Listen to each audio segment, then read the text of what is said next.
Good morning dear student, मैं Manoj math की पाठशाला में आपका स्वागत करता हूं। आइए, जैसा कि अभी हमने जस्ट अभी बात किया था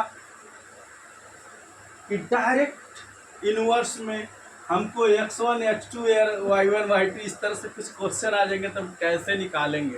तो हम लोग क्या करेंगे, देखिए अब क्वेश्चन तो आ गया, अब इसको हमको क्या करना, सॉल्व करना। अब हम लिख लेंगे x अपन y। अब x अपन y लिख लेंगे तो हम लिख लेंगे 3/36 बराबर x1 oblique 60 equal to x2 oblique 96 and 10 oblique y1।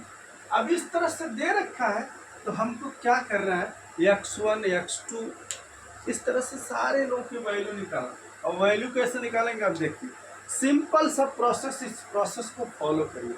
कुछ नहीं, इन दोनों को एक साथ ले लीजिए। कैसे, देखिए स्टेप फर्स्ट कीजिए,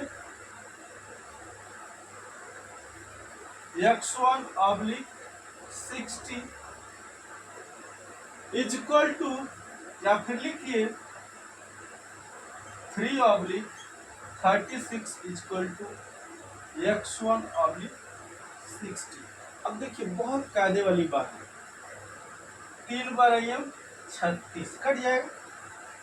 अगर आपको काटने आ रहा है तो आप क्या करेंगे, इसको आगे बढ़ा दीजिए। आगे बढ़ाएंगे, लिख लेंगे इसको 1/12 इक्वल टू x1/7। अब नीचे से नीचे की संख्या को काट सकते हैं, 12×5 = 60 काट देंगे। अब देखिए क्या लिख सकते हैं, 1/1 बराबर x1/5। अब क्रॉस मल्टीप्लीकेशन कर लें,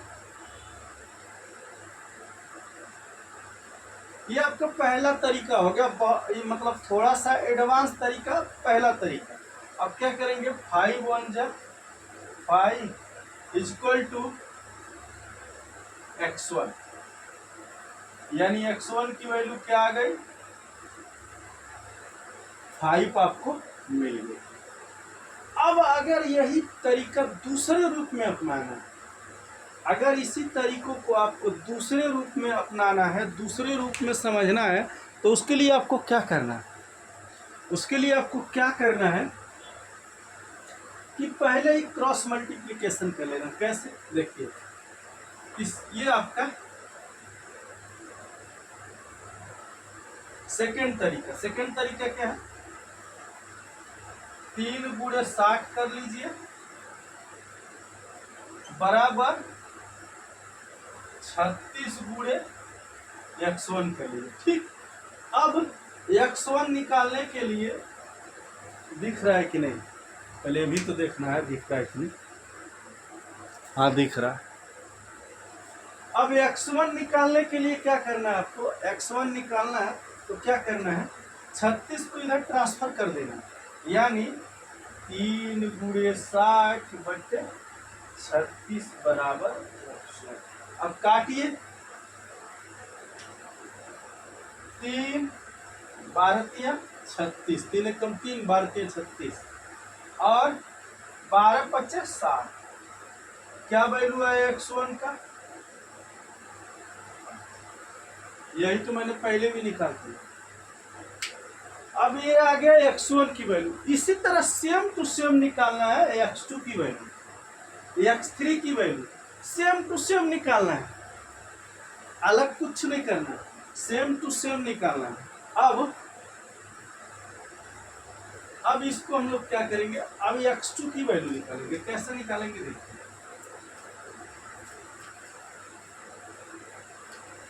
x2 की वैल्यू निकालने के लिए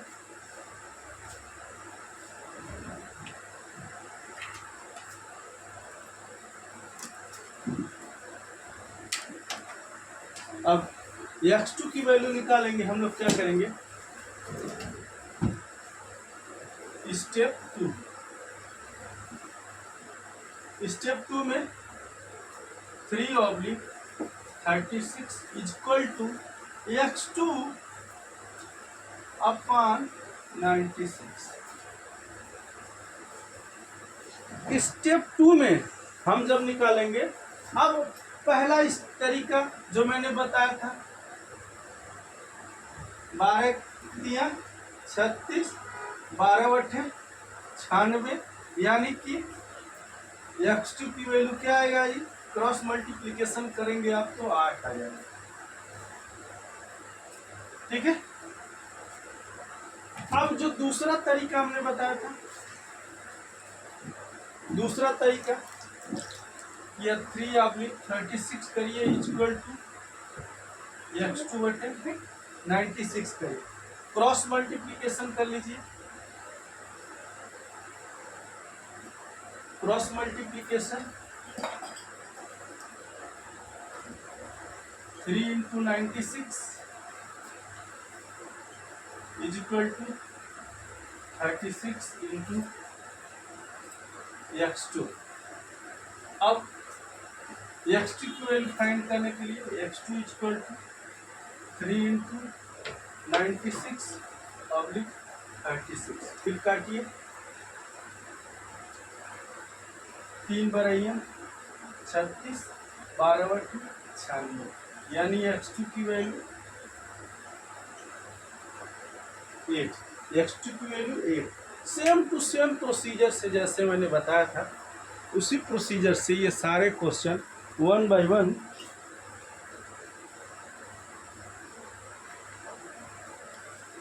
वन आपको दिख रहे हैं, वन बाय वन क्वेश्चन दिख रहे हैं, और सारे क्वेश्चन इसी तरीके से लगते जा रहे हैं।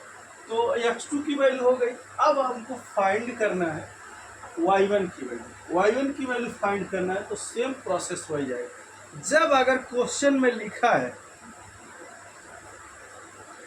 कि क्वेश्चन में लिख रखा है कि डायरेक्ट प्रोपोर्शनल है, तो आपको इसी प्रोसेस को फॉलो करके आपको निकालते जाना है।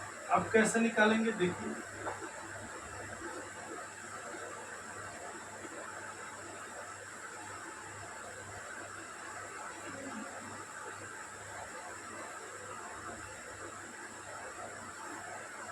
स्टेप 3 यानी कि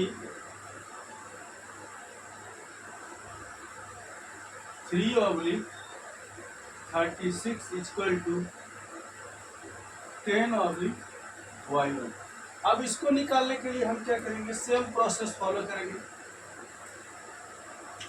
क्रॉस मल्टीप्लिकेशन कर दे, y1 यानी y1 इंटू 3 बराबर 36 गुणे 10। अब क्या करें, अब y1 बराबर 36 गुणे 10 बटे 3 इसके नीचे चला जाएगा, भाग करोगे। अब काट लीजिए, 3 बराइयम 36, तो y1 बराबर क्या हो गया, y1 बराबर 12 गुणे 10 बराबर 120। y1 की वैल्यू क्या आ गई, 120। यानी तीनों आंसर सेम टू सेम तरीके से आप लगाते गए और आपको आंसर मिलता गया। इसी तरह से सारे क्वेश्चन आएंगे और सारे क्वेश्चन वन बाय वन आपको इसी तरीके से फॉलो करना है। ठीक है। अगर आपको कोई भी डाउट है, कोई भी इश्यू है, तो जरूर हमें बताइए। आपको क्वेश्चन लगा के कमेंट बॉक्स में बताना है। ठीक है। इस क्वेश्चन को आपको सॉल्व करना है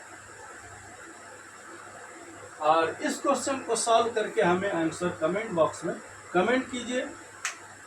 मिलते हैं नेक्स्ट वीडियो में। वीडियो अच्छी लगे तो चैनल को लाइक कीजिए, सब्सक्राइब कीजिए, दोस्तों में शेयर करना ना भूलिए। मिलते हैं नेक्स्ट वीडियो में, तब तक के लिए जय हिंद दोस्तों।